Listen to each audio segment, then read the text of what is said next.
Alléluia. On va prier Dieu ensemble, notre Père, qui nous réunit ce matin aussi. Nous avons la foi que Dieu est présent parmi nous.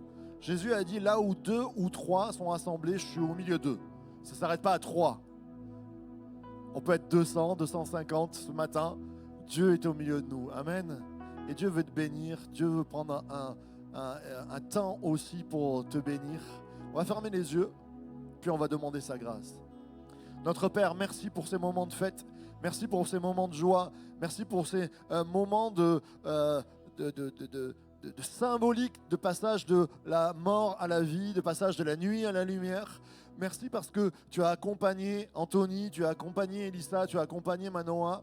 Et merci parce que tu nous accompagnes aussi. Ce matin, que celui qui est fatigué puisse recevoir une bénédiction ce matin. Que celui qui est fatigué puisse ressortir avec force. Que celui qui n'a plus d'espoir puisse ressortir avec l'espérance. Que celui qui est pauvre puisse dire « Je suis riche en toi ». Notre Père, j'appelle ta bénédiction, celle qui n'est suivie d'aucun chagrin.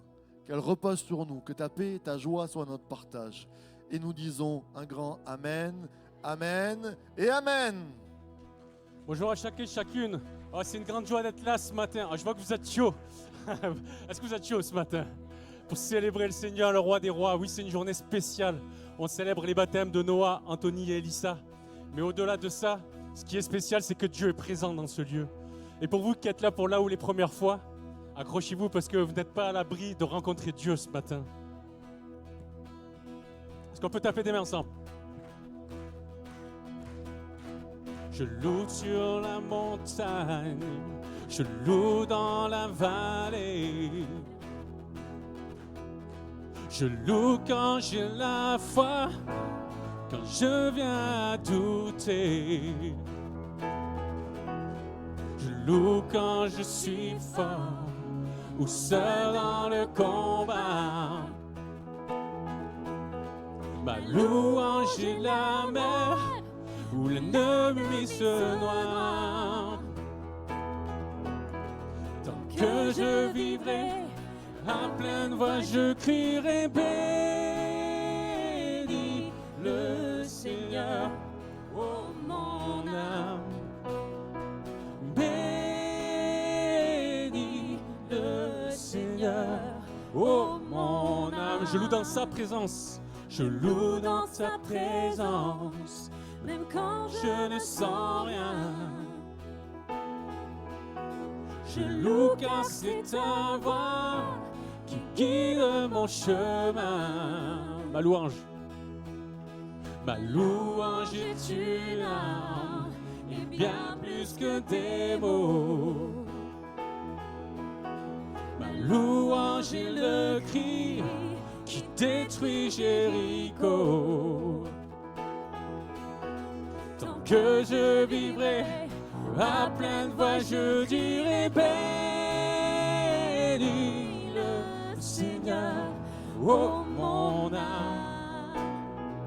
Bénis le Seigneur, ô mon âme, et je dis bénis le Seigneur, ô mon âme.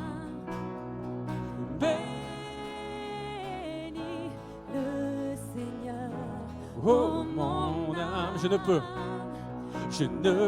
me taire, mon Dieu est vivant, je le chanterai en tout temps. Je ne peux me taire, mon Dieu est vivant, je le chanterai en tout temps. Et je dis, bénis le Seigneur, oh mon âme.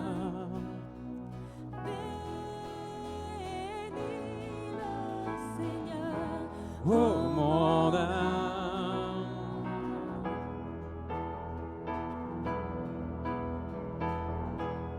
Je loue Dieu car tu es Dieu, car tu règnes.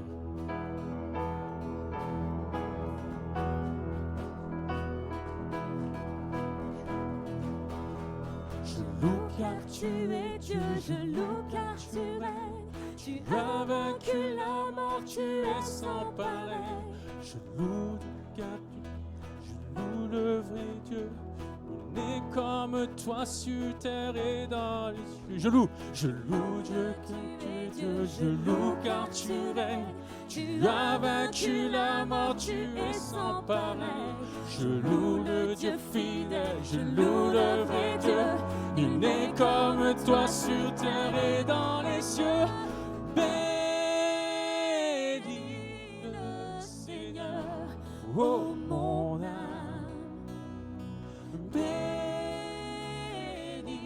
le Seigneur, oh mon âme.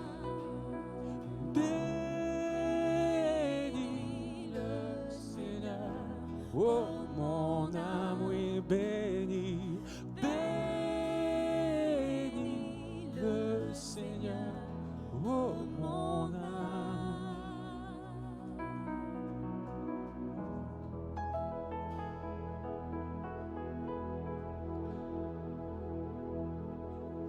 Je suis enfant de Dieu.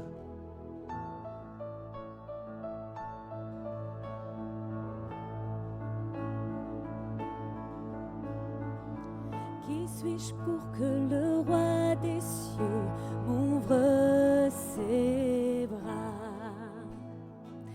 Perdu mais trouvé par sa grâce, son amour pour moi, son amour pour moi. Il m'a libéré, ma dette est payée. Je suis enfant de Dieu, je suis à lui. Racheté. Il m'a racheté à la croix grâce insondable. J'étais esclave du péché, mais il m'a sauvé. Jésus m'a sauvé, il m'a libéré, ma dette est payée. Je suis enfant de Dieu, je suis à lui.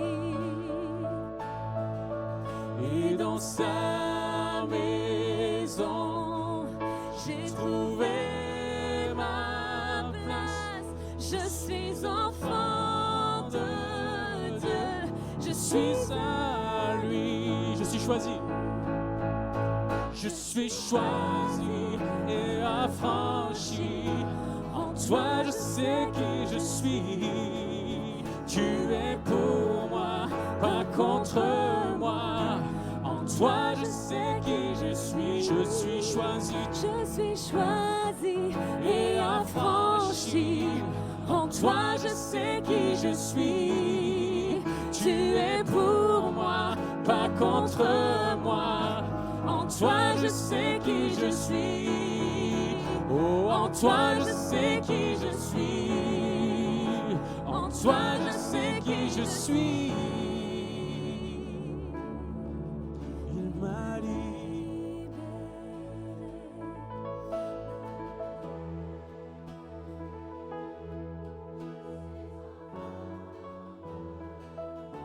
Je suis à lui et dans sa maison.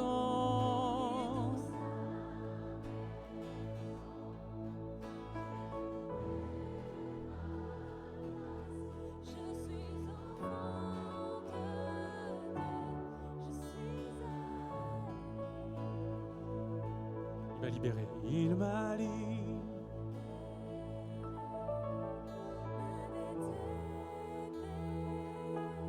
Je suis enfant de Dieu, je suis à lui et dans sa maison.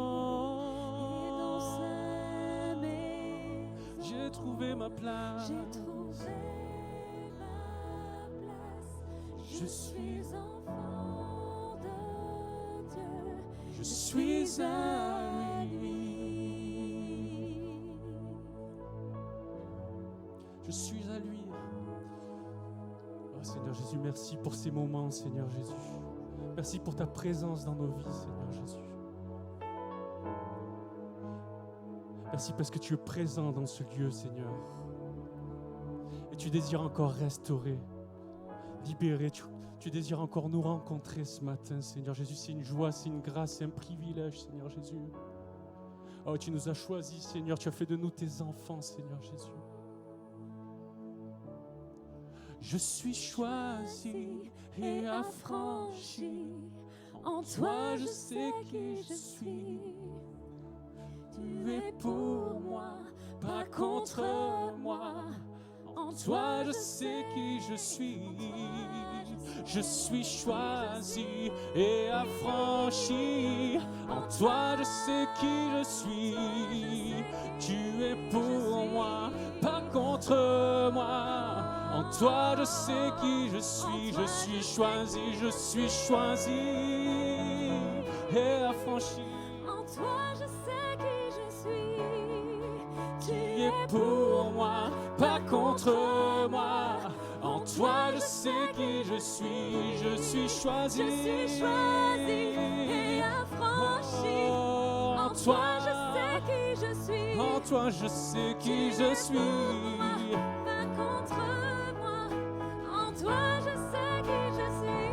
Tu es pour moi, pas contre moi.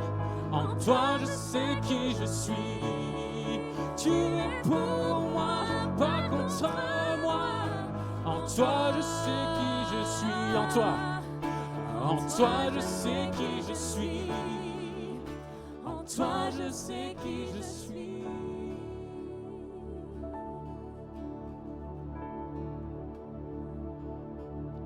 Il m'a libéré,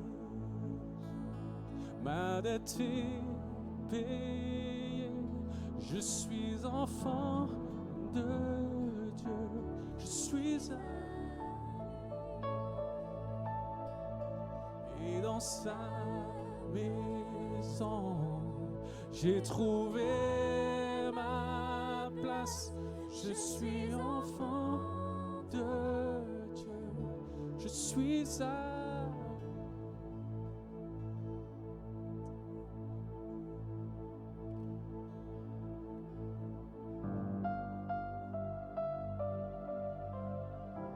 Christ seul est mon espérance. Sa justice est mon assurance. Il est devant Dieu mon appui. Je ne veux point autre que lui. En Christ seul est mon espérance. En Christ seul est Mon espérance. Sa justice est mon assurance. Il est devant Dieu mon appui. Je n'en veux point d'autre que lui. Jésus-Christ. Jésus-Christ, mon rocher, ma confiance est en son amour. Dans l'orage, il est Dieu, Seigneur de tout. Lorsque sur moi s'abat l'orage, sa croix ranime mon courage. Lorsque sur moi s'abat l'orage, sa croix ranime mon courage. Quand tout faiblit autour de moi, sa présence soutient ma foi. Sa présence soutient ma foi.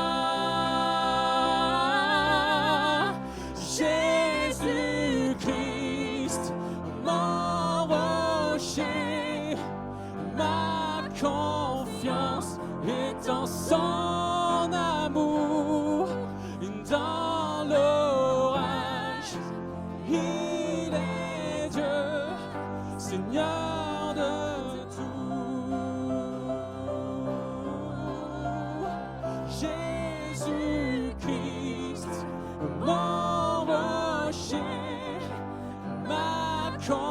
confiance est en son amour.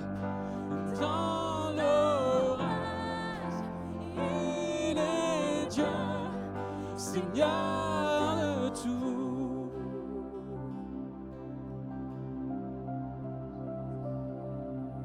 Quand il revient,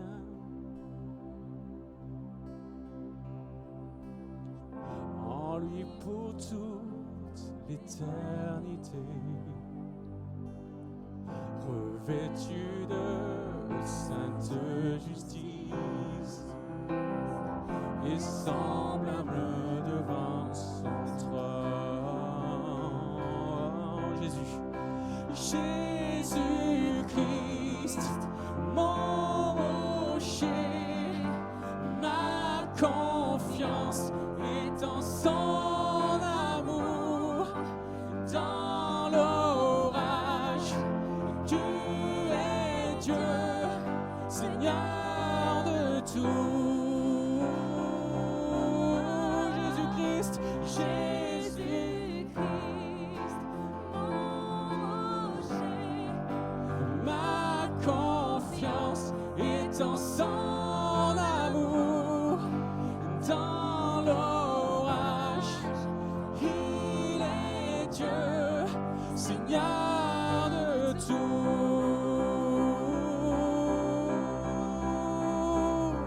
Ton nom est le plus haut, ton nom est tout puissant, ton nom est au-dessus de tout.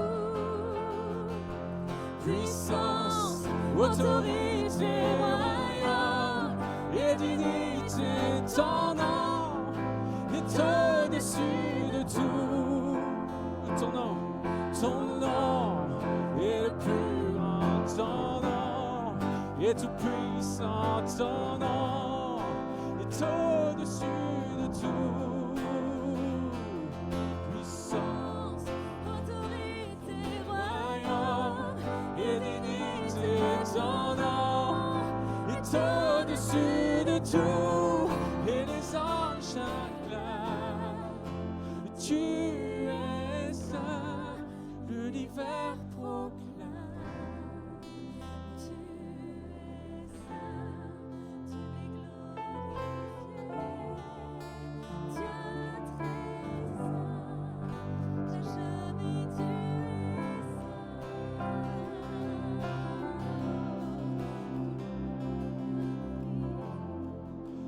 Tu es saint, toi le roi des rois. Tu es saint, toute l'éternité. Tu es saint, jamais tu es saint.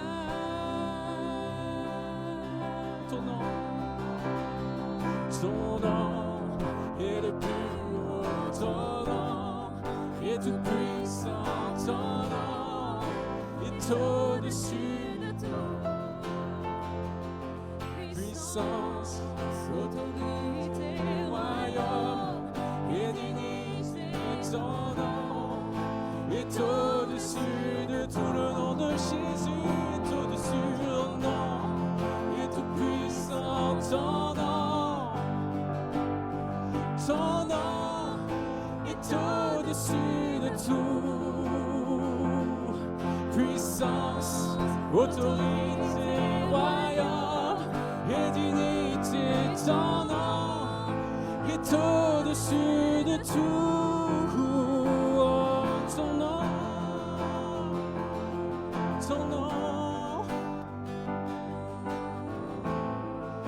est au-dessus de tout.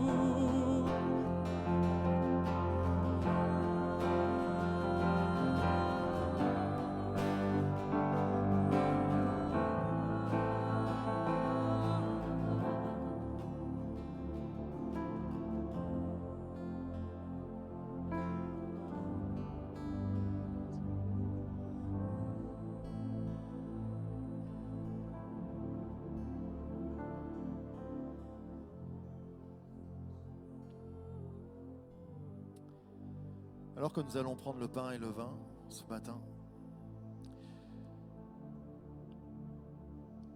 Alors on baptise un garçon, mais on baptise aussi 2 filles. C'est une génération. Et ce matin, c'était aussi la veille de l'anniversaire d'Alexandra, qui prêchera ce matin. Et je voulais dire, il y a une place pour les sœurs, pour les femmes, pour les jeunes filles dans cette église. C'est pas une option, c'est pas quelque chose d'exotique, c'est quelque chose dont je suis convaincu. Et je voulais lire avant que nous prenions ce pain et ce vin, ce passage qui nous parle de Déborah, mais pas seulement, qui nous parle aussi de Jaël qui s'est levé avec elle, mais pas seulement, qui nous parle de Barak aussi, qui a les honneurs. Et je crois que c'est ensemble où Dieu met des ministères, Dieu met des choses à cœur dans les hommes. Et il faut que les hommes se lèvent, messieurs. Et je suis pour que nous puissions avancer ensemble, mais aussi qu'il y ait de la place dans les ministères pour les filles. Et que ce texte soit prophétique sur vous, jeunes filles. En ces jours-là, Déborah chanta ce cantique avec Barak, fils d'Abinoam. Des chefs se sont mis à la tête du peuple en Israël et le peuple s'est montré prêt à combattre. Bénissez l'Éternel, roi, écoutez, prince, prêtez l'oreille. Je chanterai à l'Éternel. Je chanterai à l'Éternel, le Dieu d'Israël. Ô Éternel, quand tu sortis de Séhir, la terre trembla et les cieux se fondirent et les nuées se fondirent en eau. Les montagnes s'ébranlèrent devant l'Éternel, ce Sinaï devant l'Éternel, le Dieu d'Israël. Au temps de Shamgar, fils d'Anat, au temps de Jaël, les routes étaient abandonnées et ceux qui voyageaient prenaient des chemins détournés. Les chefs étaient sans force en Israël, sans force. Quand je me suis levé, moi Déborah, quand je me suis levé comme une mère en Israël, ils avaient choisi de nouveaux dieux. Alors la guerre était aux portes. On ne voyait ni bouclier ni lance chez 40 milliers en Israël. Mon cœur est aux chefs d'Israël, à ceux du peuple qui se sont montrés prêts à combattre. Bénissez l'Éternel, vous qui montez de blanches janesses, qui avez pour siège des tapis, et vous qui marchez sur la route, chantez. Que de leur voix les archers du milieu des abreuvoirs célèbrent les bienfaits de l'Éternel, les bienfaits de son conducteur en Israël. Alors le peuple de l'Éternel descendit aux portes. Réveille-toi, réveille-toi Déborah, réveille-toi, dis un cantique, lève-toi Barak et emmène tes captifs. Alors un reste du peuple triompha des puissants. L'Éternel me donna la victoire sur les héros d'Éphraïm. Arrivèrent les habitants d'Amalek. À la suite marcha Benjamin parmi ta troupe. Que ce matin, il y ait des chants de victoire, que ce soit chez les hommes, que ce soit chez les femmes, chez les jeunes filles comme chez les jeunes hommes, chez les enfants. Que la bénédiction du Dieu qui combat pour nous réside sur vous et vous donne de l'espérance pour combattre le désespoir, pour combattre la nuit, pour aller de l'avant. Que ce matin, des cris de joie puissent glorifier le Seigneur encore. Et nous allons prendre le pain et le vin. Nous allons prendre le pain et le vin ce matin comme une coupe de victoire et une coupe de délivrance.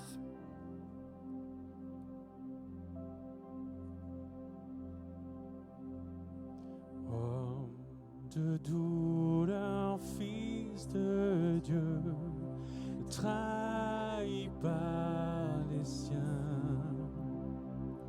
le fardeau de notre péché sur Jésus fut posé.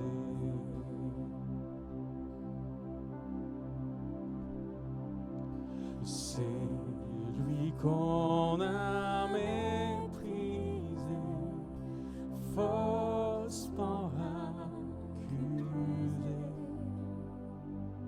blessé, meurtri et humilié, d'épines couronné. Oh, cette croix, ma rédemption,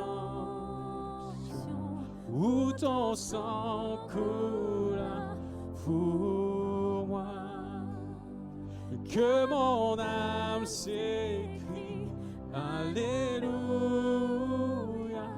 gloire et honneur à toi seul.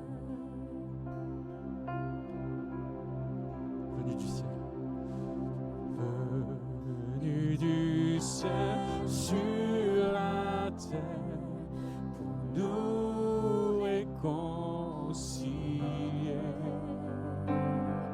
pour acheter et pardonner ceux qui l'ont crucifié. Oh, cette croix, ma rédemption, où ton sang coula pour moi, que mon âme s'écrie Alléluia, gloire et honneur à toi seul. Ma dette est payée, elle est effacée. Elle est effacée par le sang précieux que Christ a versé. Le péché vaincu, son emprise n'est plus. Il m'a libéré Pour l'éternité, ma dette est payée, elle est effacée par le sang précieux que Christ a versé. Le péché vaincu, son emprise n'est plus. Il m'a libéré pour l'éternité. Oh, cette croix, ma rédemption, où ton sang coula pour moi, que mon âme s'écrie Alléluia,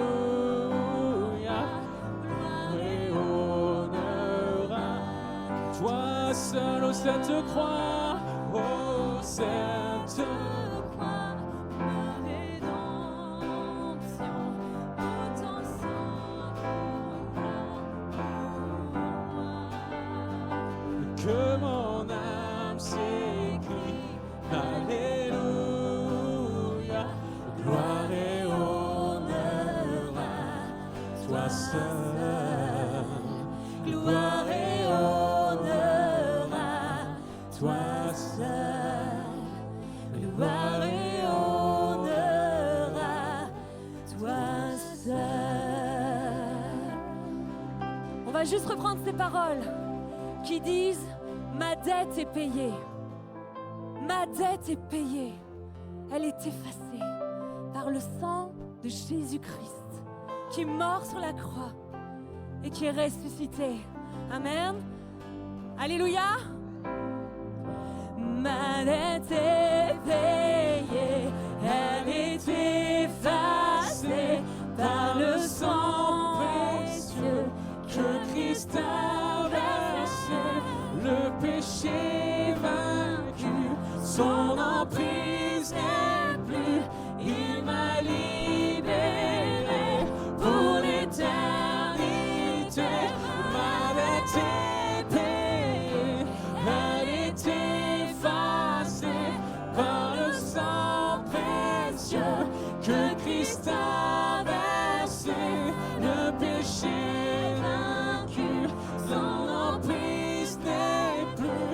Il m'a libéré Pour l'éternité, oh, cette croix, ma rédemption, où ton sang coula pour moi, que mon âme s'écrie Alléluia, gloire et honneur à toi seul. Est-ce qu'on peut acclamer Jésus-Christ qui a donné sa vie pour nous? Amen.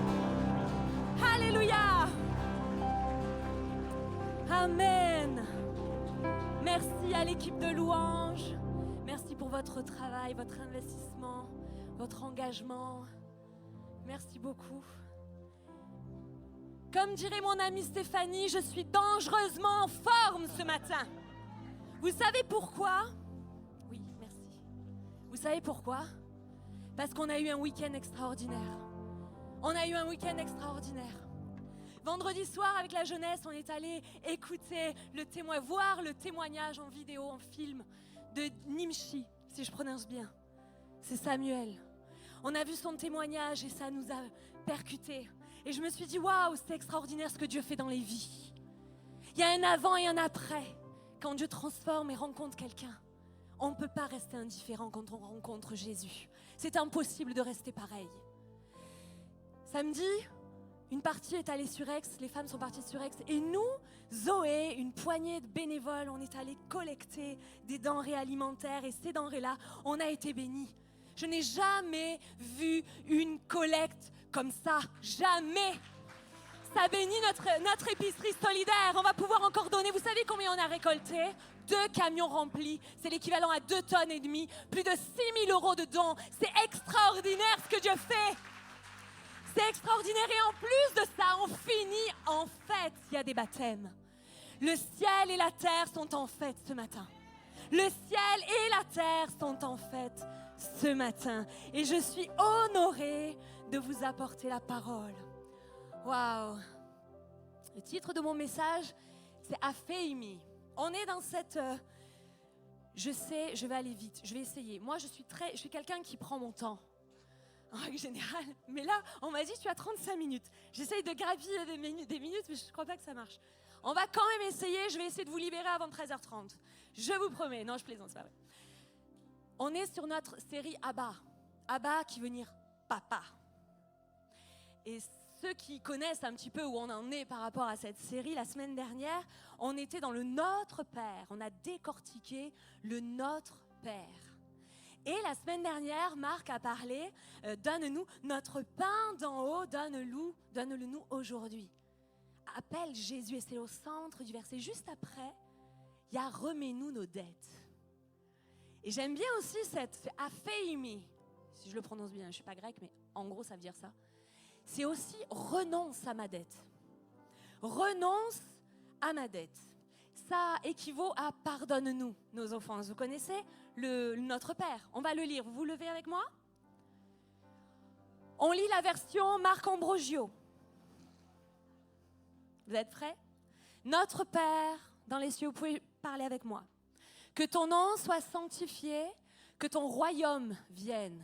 Que tes décisions soient accomplies dans la terre et sur la terre, pardon, là, le ciel et sur la terre. Notre Père d'en haut, donne-le-nous aujourd'hui et laisse partir nos dettes comme nous laissons partir nos débiteurs.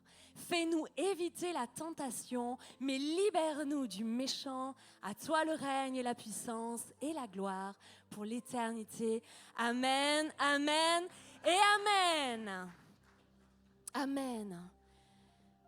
J'aime bien renonce à ma dette. Alors, la consigne de Marc, c'est que je m'arrête à laisse partir nos dettes. Je ne prends pas comme nous laissons partir nos débiteurs. J'ai une fâcheuse manie, ceux qui étaient là en décembre, j'ai prêché sur la réconciliation. Donc, le pardon. Donc, ça doit être un thème qui me parle apparemment, puisque ça fait plusieurs fois que Dieu me vient me montrer ce chemin-là. Pardonne-nous nos offenses ou remets-nous nos dettes. Pardonne-nous nos torts envers toi. Moi, je ne sais pas vous, mais j'aimerais bien un jour gagner un loto céleste qui me met un crédit 0 sur tous mes comptes nickel, quoi. J'ai plus de crédit IMO, j'ai plus de crédit voiture, ce serait trop bien. C'est pas de cette dette-là qu'on parle. On ne parle pas de cette dette-là, on parle d'une dette qu'on a avec Dieu. On part d'une dette qu'on a avec Dieu. Alors, je ne vais pas vous dire que vous allez gagner au loto. Hein. J'étais commerciale, moi, avant, dans le luxe. Et j'avais l'habitude de vendre du rêve. Mais je ne vais pas vous vendre du rêve, je vais vendre meilleur. Je vais vous vendre la vérité. Je vais vous vendre Jésus. Je vais vous dire qui il est. Qui est celui qui peut racheter ta dette? Amen. Est-ce que vous êtes prêts? Qu'est-ce que c'est qu'une dette? C'est un devoir. On peut mettre la slide, s'il vous plaît. C'est le devoir qu'impose une obligation contractée envers quelqu'un. C'est une obligation morale, c'est le fait de se sentir lié à quelqu'un, à un groupe, par le devoir. Et ce matin, je pense que peut-être certains d'entre vous, même si tu es converti depuis quelque temps, que ce soit la première fois, il y a des nouveaux aujourd'hui? Qui vient pour la première fois aujourd'hui? Levez la main. Je vous vois. Amen. Bienvenue en tout cas à Source de Vie. Bienvenue à ceux qui nous écoutent en vidéo. Je ne les ai pas oubliés. Pardon. Qui se dit ici, mais moi, je n'ai pas de dette envers Dieu. Quelle dette est-ce que je pourrais avoir envers Dieu, moi? Peut-être que c'est ta question. Moi, je suis quelqu'un de super, je n'ai pas de soucis. Je suis quelqu'un de bien, je n'ai pas de dette envers Dieu. Alors, tu dois te dire, qu'est-ce que je lui dois? On va parler de la base. Pour ceux qui connaissent bien Jésus, ça va faire un bon rappel. Pour ceux qui connaissent bien Dieu, ça va faire un bon rappel. Mais ceux qui ne connaissent pas Dieu ni Jésus-Christ, alors ce matin, je pense que le Seigneur a une parole pour toi. Tu ne sortiras pas pareil. On vient d'où? Donc ça, tu as une dette envers Dieu, si on peut mettre la slide. On vient d'où? C'est notre premier point. Où est-ce que tu as une dette envers Dieu? Et toi, tu te dis, pourquoi est-ce que j'ai une dette envers Dieu? Qu'est-ce que c'est que cette histoire? Déjà, est-ce que Dieu existe vraiment? Peut-être tu te poses ce genre de questions. Le Seigneur, le Dieu trinitaire. On a un Dieu trinitaire, donc on part à la création. Venez avec moi, vous êtes là? Vous êtes avec moi. Un Dieu trinitaire nous a créés et en lui-même, il y a 3 personnes. Une seule nature, 3 fonctions. Une seule nature, 3 personnes. Le Père, le Fils et le Saint-Esprit. Ce ne sont pas des paroles en l'air quand on le dit. Il y a 3 personnes, 3 fonctions différentes, une seule nature, un seul Dieu. Donc en lui-même, Dieu connaît l'amour, il connaît l'amitié, il connaît la communion, il connaît tout ça en lui-même. Il a plein de choses en lui-même. Ça fait partie de sa nature, ça fait partie de son cœur. Et ce Dieu-là, il ne nous a pas créés pour connaître la joie, l'amour, la communion, le service réciproque. Ça, il l'a déjà. Il ne nous a pas créés pour ça. Il nous a créés pour que nous, créatures, nous ayons part à cet amour. Nous ayons part à cette joie et nous ayons part à ce service. Il nous a créés pour que nous vivions de la même manière que lui vit déjà pleinement à 3. Pour que nous ayons part à la joie, à l'amour que Dieu a en lui-même. Et Dieu a créé un monde qui est parfait, un monde qui est bon. Il tient à ce monde-là. Il l'a créé et il tient, c'est son cœur. Il l'a rempli d'êtres humains qui sont appelés à l'adorer, à le connaître, à le servir, lui et pas nous-mêmes. Là, il y a quelque chose qui s'est passé, ça a mal tourné. Ça a mal tourné. Vous pourrez revenir sur la chute, Adam et Ève, le serpent, la pomme, etc. Je ne vais pas y aller sur ce terrain. Si vous voulez qu'on en parle, je vous en parlerai, mais à un moment donné, ça a mal tourné. Les êtres humains, au lieu de servir Dieu, de connaître Dieu, de l'adorer, d'aimer les autres, parce que si on avait vécu dans ce monde-là, franchement, on aurait vécu en paix. Notre humanité, notre terre ne vivrait pas comme elle le vit aujourd'hui. Mais parce qu'il y a eu à un moment donné une personne, des êtres humains, qui se sont dit, je vais vivre pour moi. Je vais vivre de manière égocentrique. C'est ce qui s'est passé quand Ève a croqué la pomme et qu'elle a donnée à Adam. On va vérifier ce que Satan nous dit. On va vérifier. Alors là, il y a une chose qui a changé de cap. On n'a plus vécu pour servir Dieu, pour être avec Dieu, pour connaître Dieu. Mais on a décidé de vivre de manière égocentrique. Et à partir de là, la relation est coupée. À partir de là, la relation est coupée avec Dieu. Elle est coupée avec les autres. On le voit entre 2 suites, entre Adam et Ève. Il y a une mini-dispute, bref, même grosse dispute qui passe. C'est quoi? C'est ta femme, c'est la femme que tu as mis à côté de moi. Il lui dit, c'est à cause d'elle. Et avec la nature, avec la création, avec les autres êtres humains. Caïn qui tue son frère. À partir de là, le monde, on va mettre la slide. À partir de là, le monde se trouve sous le pouvoir du péché. On change de maître. On a changé de maître. Et il y a 2 conséquences à ça. La première conséquence, c'est qu'on devient esclave. Si on n'est plus sous le Dieu trinitaire, on est sous un autre maître. Que tu le veuilles ou pas, c'est comme ça. Et il y a 2 camps. Il y a 2 camps. Et la première des choses, tu deviens esclave. On devient esclave, la Bible dit, nous sommes esclaves de ce qui a triomphé de nous. C'est dans 2 Pierre. Nous sommes esclaves de ce qui a triomphé de nous. Alors, tu te rends peut-être pas compte, c'est peut-être pas le diable qui arrive avec ses grosses dents, etc. Mais le monde gît sous la domination de Satan. Et tout est influencé. Si tu commences à regarder l'argent, le pouvoir, ta beauté, ta sveltesse, comme quelque chose d'indispensable, si tu fais passer ces choses-là avant Dieu, tu as déjà changé de maître. Et ça, comme nous avons eu un autre maître, la conséquence, comme nous avons un autre maître, comme nous avons été esclaves de lui-même, la conséquence, c'est que nous sommes condamnés. C'est la deuxième chose, la deuxième conséquence du péché. L'esclave, on devient esclave et on est condamné devant Dieu. Donc ça veut dire qu'on est coupable. Alors vous allez me dire, non mais moi, attendez, moi je veux bien, mais moi je vole pas. En quoi je suis coupable ? Je vis une vie, franchement, je fais du bien aux gens. Je donne à manger aux pauvres, je donne vraiment de l'argent, je suis investie, je m'occupe des personnes qui sont autour de moi, je ne mens pas, je ne triche pas. Je suis quelqu'un de bien. Moi, les gens autour de moi me disent que je suis quelqu'un de bien. Alors, je vais vous demander quelque chose. Imaginez une maman, d'accord ? Elle a élevé toute seule son fils unique. Elle n'a qu'un fils, elle l'élève seule.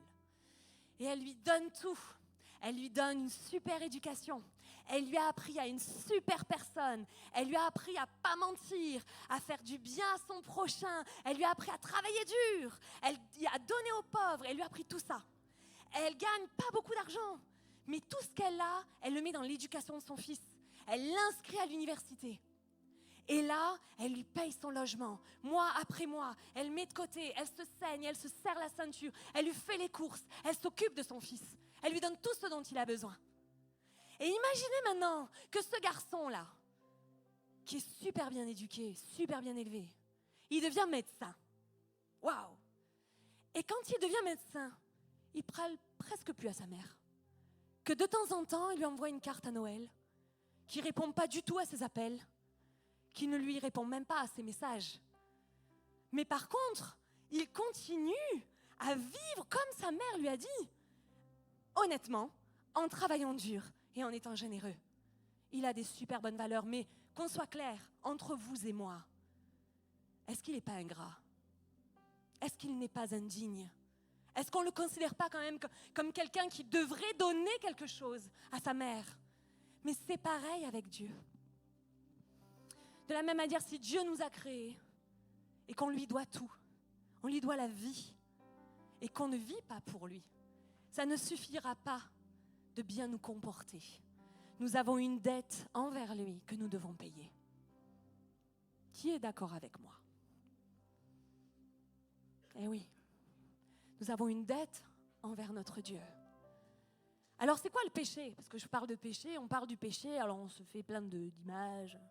Le péché, c'est manquer le but. Ce qui fait que nous sommes des pécheurs, c'est qu'on n'est plus alignés à la volonté de Dieu.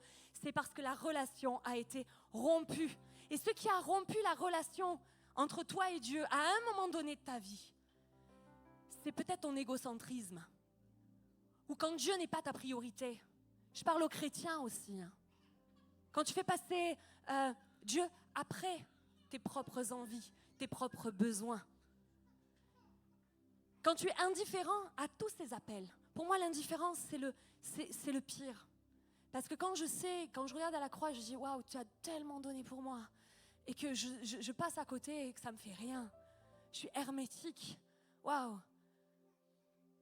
On est indifférent. Et ça c'est quand par exemple tu ne réponds pas à l'appel de Dieu.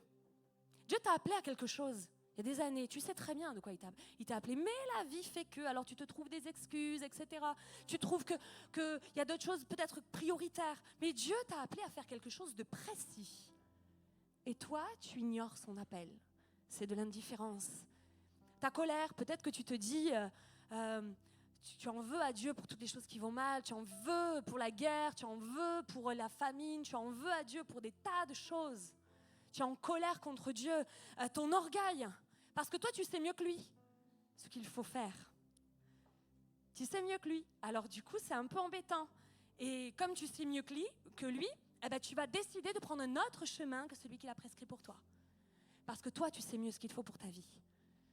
Ça, c'est ton orgueil.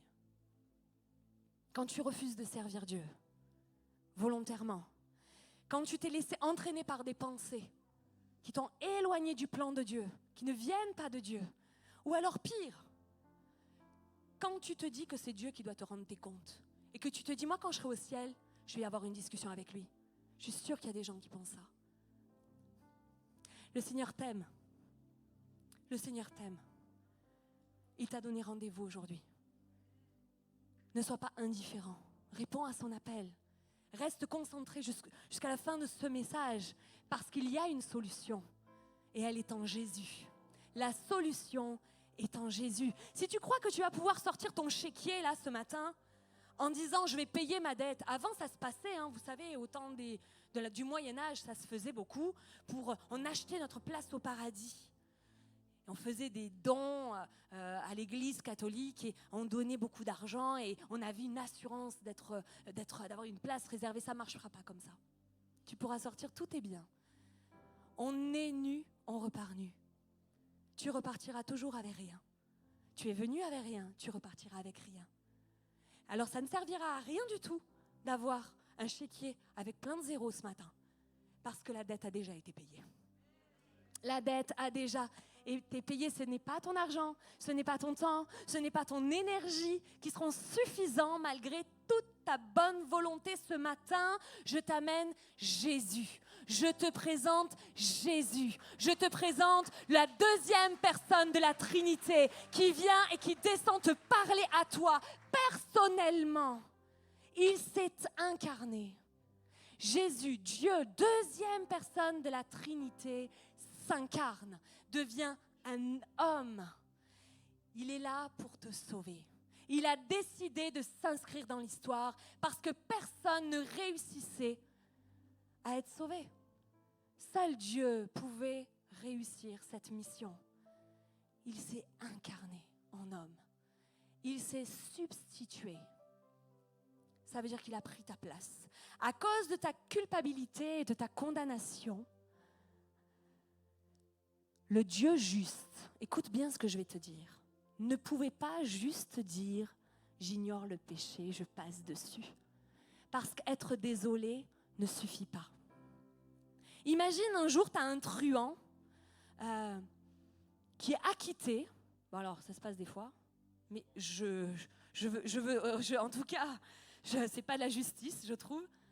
Imagine un juge, il y a un truand, il fait du mal. Il fait vraiment du mal.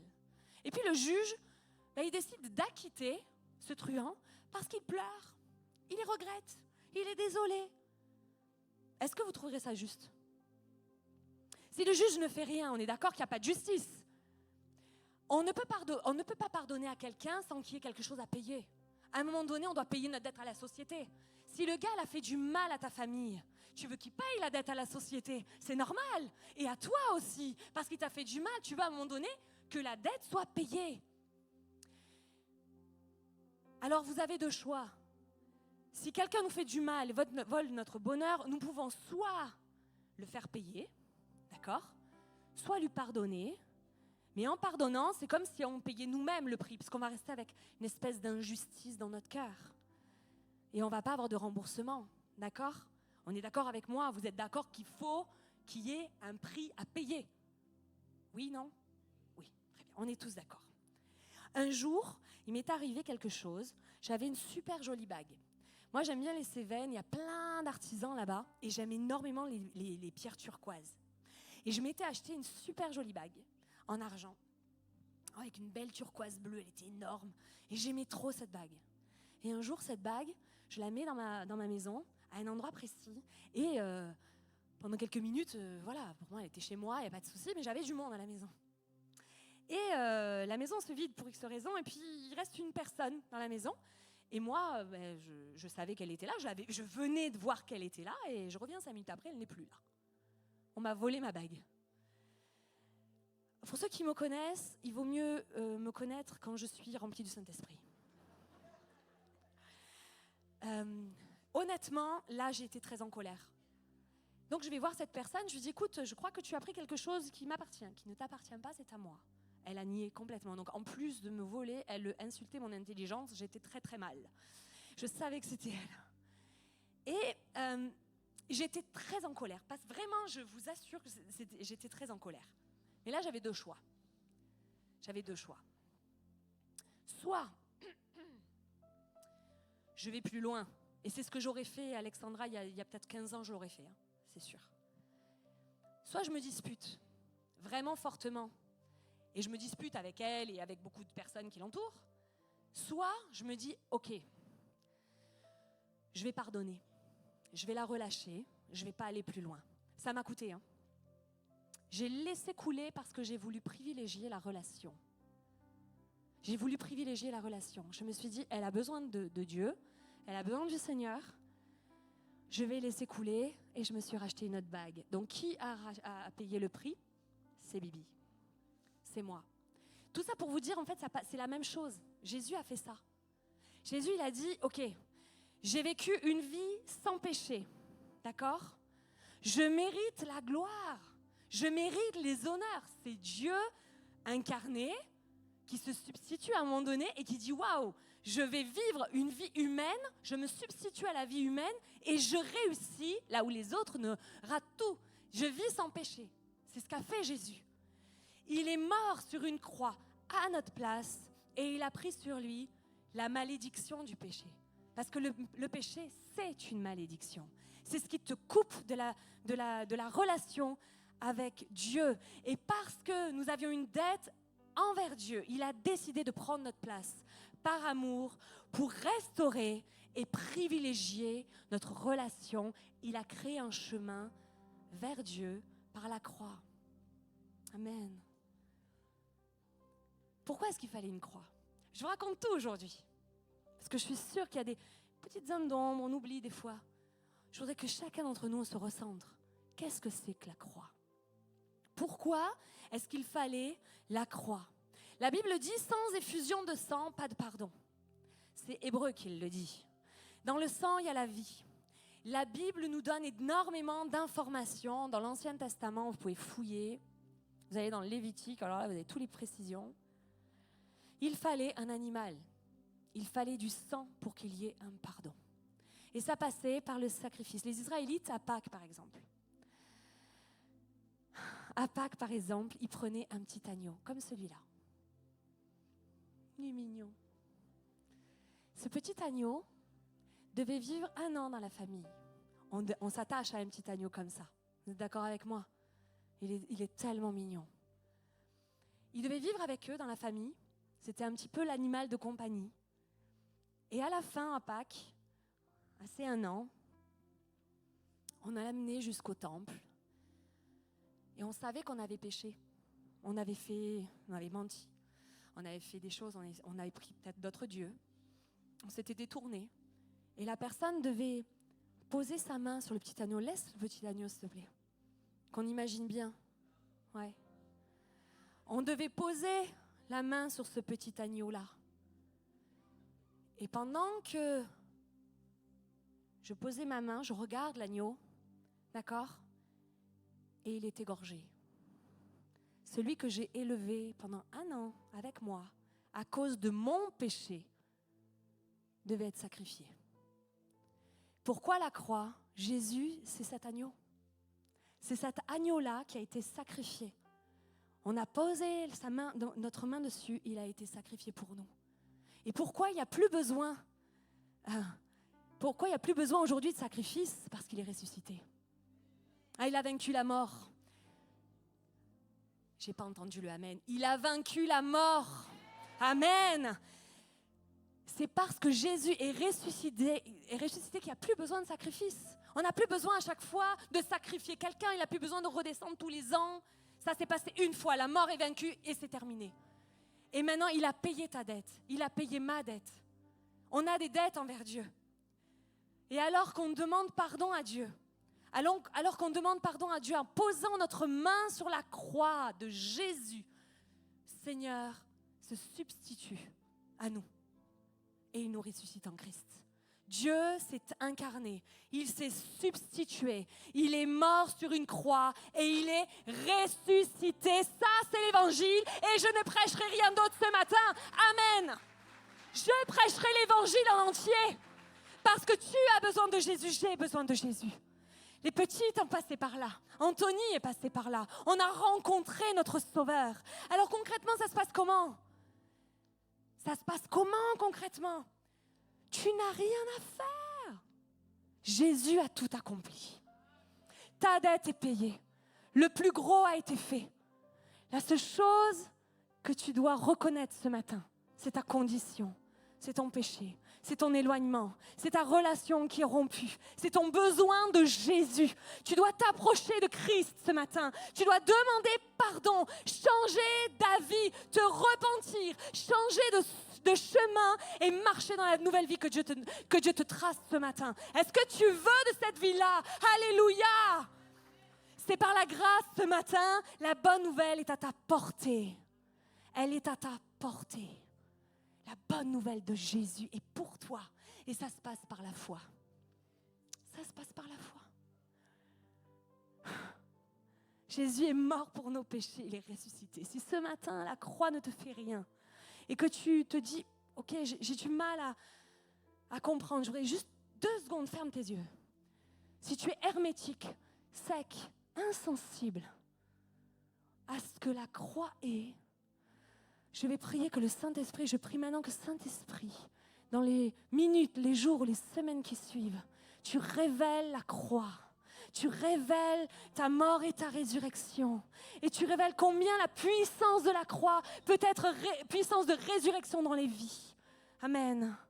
Le Seigneur va le faire. Quand nous sommes en Jésus, il n'y a plus de condamnation pour ceux qui sont unis en Jésus-Christ. Il n'y a plus de condamnation. Amen. Mais il faut être unis en Jésus.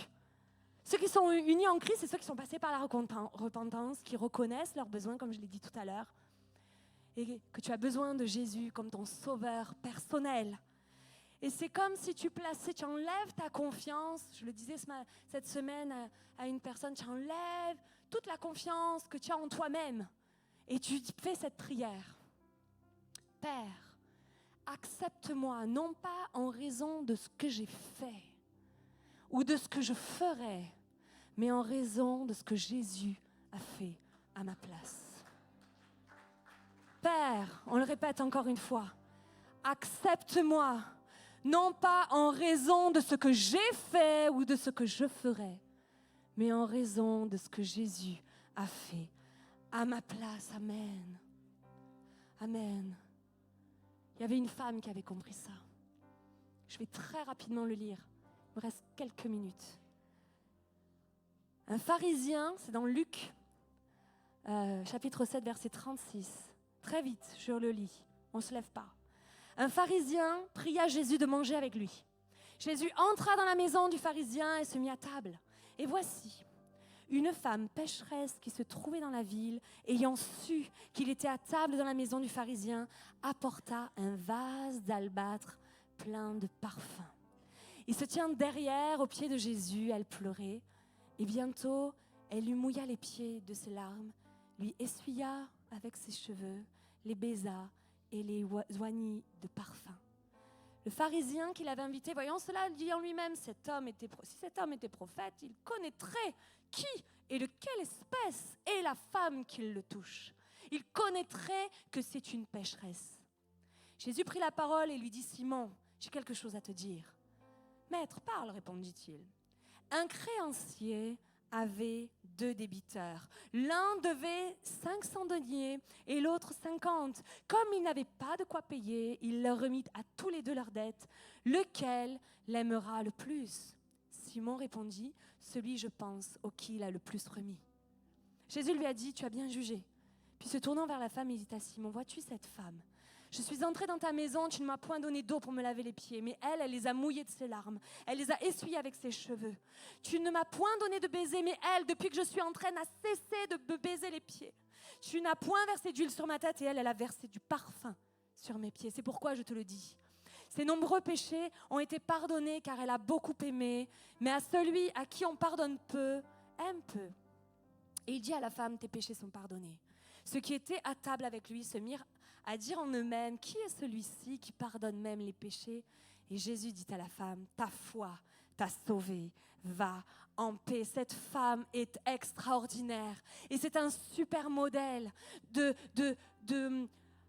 celle qui reconnaît la dette qu'elle a envers Dieu. Et son attitude est un exemple dont on parle encore 2000 ans après.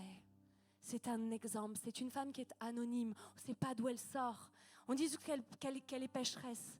Elle correspond à toi, à moi. On est tous des pécheurs devant Dieu. Si tu crois que tu n'as pas péché, que tu n'es pas un pécheur et que tu ne pécheras jamais, tu es un menteur. Je suis désolée de te le dire. Mais Dieu a pris ta place sur la croix. Amen. Elle a entendu que Jésus était là, elle va le voir et elle a une attitude de repentance. On sent dans ce texte qu'elle a une honte. Elle vient par derrière. Elle vient, elle s'approche, il y a du regret, il y a de la douleur. Et en même temps, il y a une espérance. Il y a quelque chose, elle reconnaît en Jésus quelque chose d'important. Parce que, vous savez, quand on baise les pieds comme ça, là, avant c'était courant chez les Romains et chez les Grecs. Et c'était comme si on allait voir quelqu'un d'important, comme un prince, et on embrassait les pieds parce qu'on avait une requête à apporter, une demande à faire. Et elle avait une demande, elle voulait le pardon. Elle voulait dire, Seigneur, change ma vie. C'est ce qu'elle a fait. Elle agit comme pour un roi. Dans Ésaïe 57, il dit, puis tu vas trouver le roi avec de l'huile. Tu multiplies tes parfums. Tu envoies tes messagers très loin. Tu descends jusqu'au séjour des morts. Elle s'est humiliée. Et il y a 3 clés. Quand tu t'approches de Dieu, c'est l'humilité. Elle est dans l'humilité. Elle a délié ses cheveux. C'était une honte à l'époque. Elle a délié ses cheveux pour essuyer. Elle veut changer de vie. Elle se repent. Il y a le service. Elle prend de l'huile. C'est certainement de l'huile parfumée. C'est de l'huile, elle a travaillé pour aller l'accueillir. C'est le service qu'elle va le répandre sur les pieds de Jésus. Elle se soumet à l'autorité. Elle le voit comme son Seigneur, comme son Sauveur. Et il y a cette générosité. Elle verse l'huile avec abondance. Elle est reconnaissante parce que Jésus lui a apporté une grande faveur. C'est pourquoi il lui dit, ses nombreux péchés ont été pardonnés, car elle a beaucoup aimé. Mais à celui qui pardonne peu, à qui on pardonne peu, aime peu. Ce qui a sauvé cette femme, ce n'est pas l'amour qu'elle a eu envers Jésus. Ce qui l'a sauvée, c'est sa foi en Jésus. L'amour est le fruit du pardon qu'elle a reçu. Elle aime Jésus parce que Jésus l'a pardonné. Et c'est ce que je voudrais que tu rencontres ce matin. Il est descendu du ciel pour amener le pardon sur la terre. L'amour ne tient pas compte des offenses. Dieu a tant aimé le monde. Il t'a tant aimé à toi. Il m'a tant aimé à moi qu'il a envoyé son Fils afin que chacun d'entre nous, afin que tu ne meurs pas, que je ne meure pas, mais qu'on ait la vie éternelle en lui. La clé est dans la foi, et c'est par grâce que tu es sauvé. Amen. On va fermer les yeux, c'est par la grâce que tu es sauvé. Ce matin, je vais te demander de venir au pied de la croix. Ferme tes yeux. On va se mettre au pied de Jésus. Demande-lui pardon dans ton cœur. Si tu te reconnais dans ce message, demande-lui pardon pour les dettes que tu as envers lui, les mensonges que tu as proférés, les choses mauvaises que tu as faites, ou peut-être juste ton indifférence envers lui. Déverse sur lui ta reconnaissance parce qu'il a tout accompli. Et change de maître. Change de maître. Je vais vous demander de vous lever et je vais faire un appel avant de prier.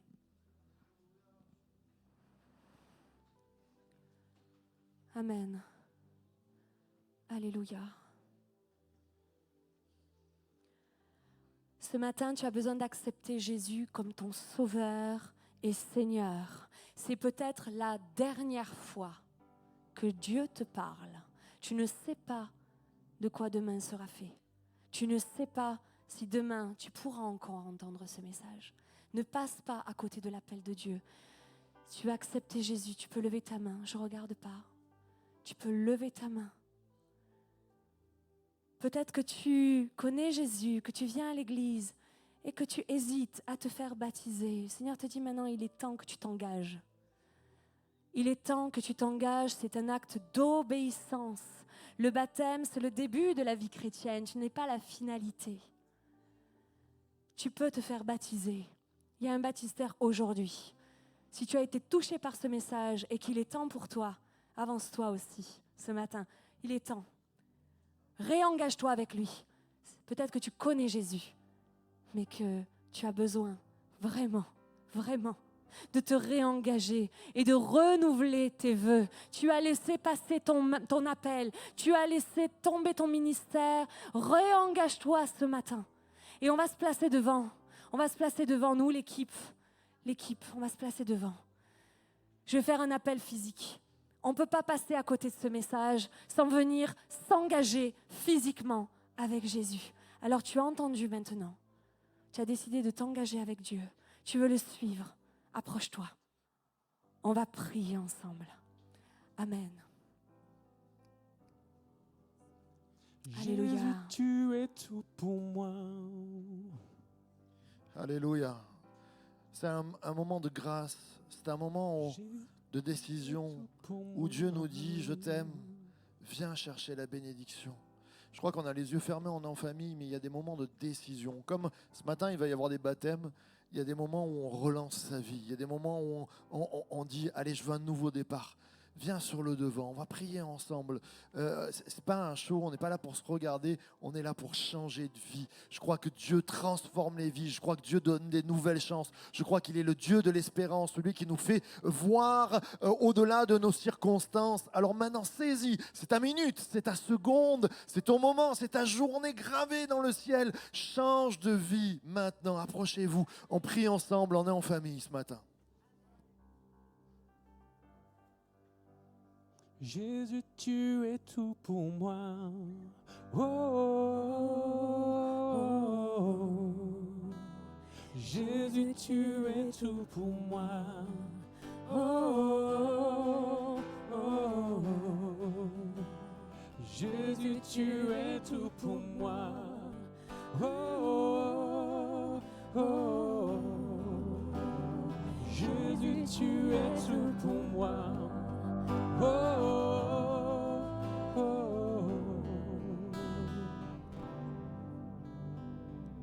Au milieu de l'orage, je t'attendrai. Si l'angoisse fait rage, je resterai. Tu protèges mon âme, je suis gardé. Même au milieu des flammes, je te louerai. Mon Père, tu es mon univers. Entre tes mains, dans ton amour, je chanterai toujours. Tu es mon défenseur, tu es mon rédempteur. Entre tes mains, tu tiens mes voies. Non, je ne crains pas. Jésus, tu es tout pour moi. Oh, oh, oh. Jésus, tu es tout pour moi. Oh, oh, oh. moi. Oh, oh, oh. Jésus, tu es tout pour moi. Oh, oh, oh. La sécurité.